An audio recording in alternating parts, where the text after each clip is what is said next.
family. Hi, Grace. I can see all of us. Come on in, Grace. You're just in time for a read-aloud. Did you miss us? Do I have to sit there? No, you're supposed to lead her to her. She did. So where are you, Brian? Grab a seat. Right there. So Grace, you're just in time for a read-aloud. You're making me nervous. We're going to read. Have you ever seen a moose taking a bath? Have you ever read this before? No. Does this sound like a fun book to read? No. Can you read a more exciting book? Yeah. Let me see what I can find. More Trains, That'd be weird. Chicago, either cabaret. Oh, this one looks good.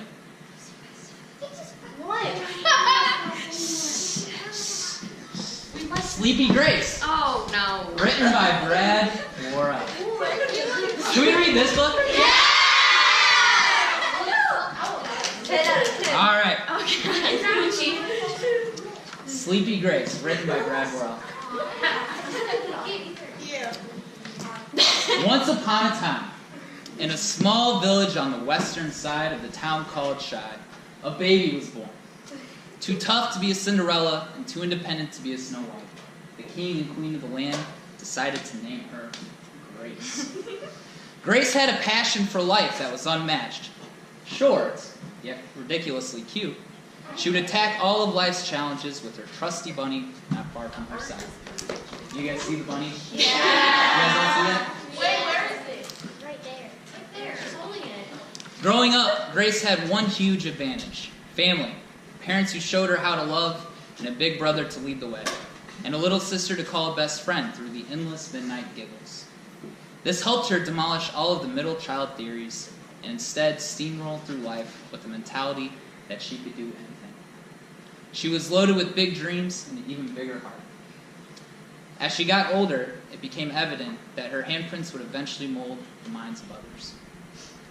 Unfortunately, Grace falls asleep a lot.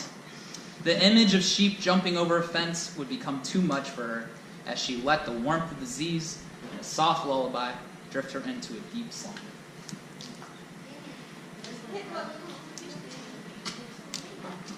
In a galaxy not so far away, a young lad named Brad was born. Even with a strong fear of snakes and colors. That is me. Full cut and all, man. The family motto of "We worlds wobble, but we don't fall down" always kept him pointed in the right direction. Although Brad always had a strong desire for wild exploits, he had no idea of the shockwave that was about to enter through his life. It happened when that fellow named Brad swiped right into Grace's life. At first, Grace thought, this Brad sure is cute, but I bet he could use some help on how to teach. And so, their romance first began with Brad thinking, she's awesome, and Grace thinking, teaching's awesome! All seemed well as they eventually fell in love. She loved his dorky desire for adventure, and he thought her laugh was contagious. They were blasting through one experience after another, with grins from ear to ear. One day, something strange happened. Ole ole, they were at a fiesta, and Grace decided it was time for a siesta. That's strange, Brad thought. But Brad didn't think anything of it.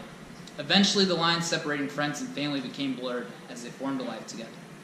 One day, in the middle of a patch of blueberries, Brad peered through the tall blueberry bushes and mischievously giggled to himself. I wonder if I can throw a blueberry and hit Grace on the head, he thought. He lined up the shot, wound back, and let that blueberry fly. Bam! Sparkle, sparkle, count to 10. The lovely Grace fell asleep again.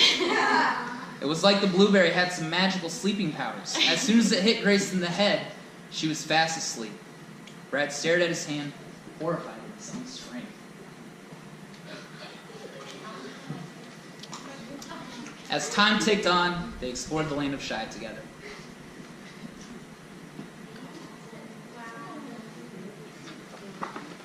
One wintry day, Brad and Grace were traveling back from Lincoln Park Zoo in the twinkling of the zoo lights. Lions, tigers, and apes, no big deal. But those snakes, gross, Brad exclaimed as he let out a shudder. We all know about my fear of snakes. Yes. Ha ha, wimp, Grace laughed as she let out a big yawn. Wait, Grace, don't! But it was too late. Ba ba, Grace took a rest. If you're thinking of sleeping, jumping sheep are best. I thought only bears hibernate in the winter, said Brad.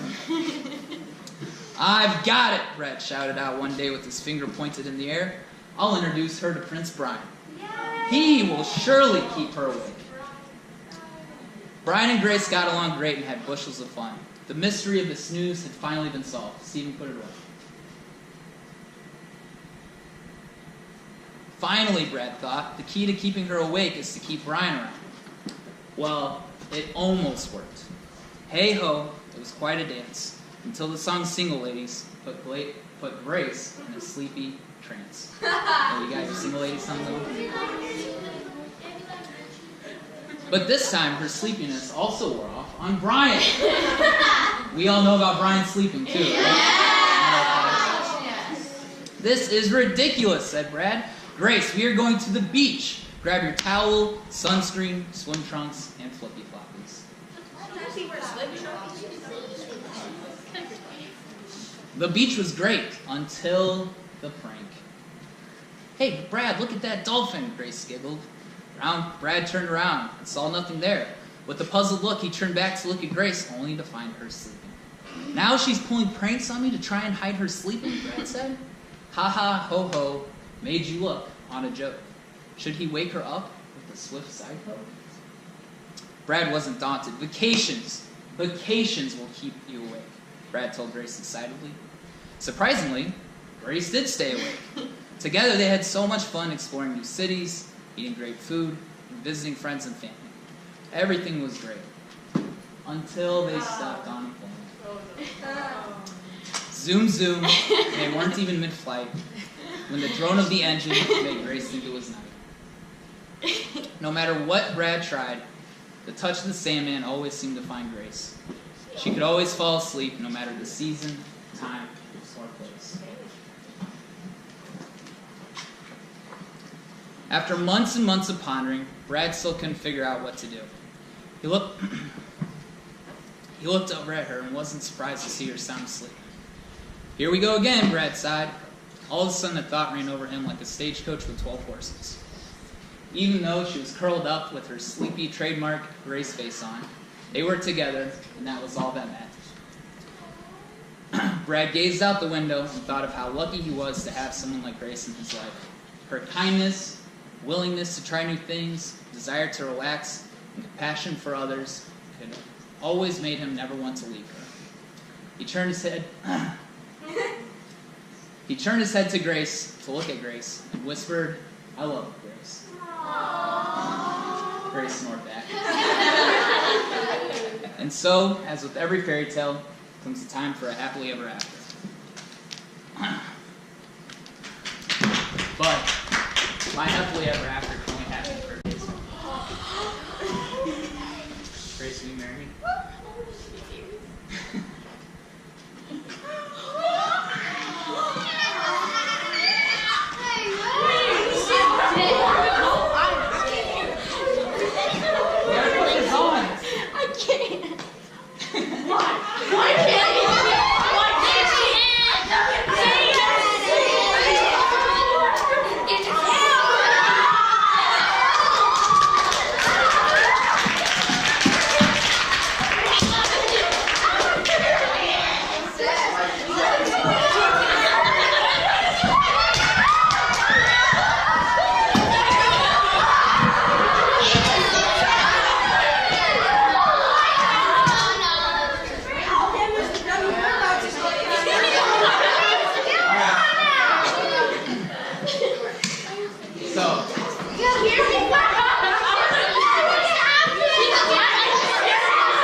quick.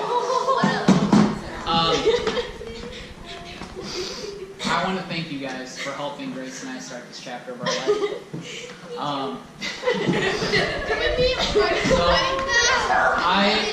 So the reason why, like I said earlier, why are you here?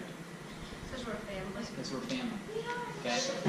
Grace knows you guys. You guys have been here, and I'm so glad. When I was thinking about this, Grace was a teacher and is currently teaching still. She's teaching teachers now, and I'm teaching you. So I thought, what better way to do this than to involve, besides Grace, the most important people to me in my life. So, thank you for being here. I've got cupcakes, I've got water, I've got music. So give me 1 second to set this up. Please give Grace some love.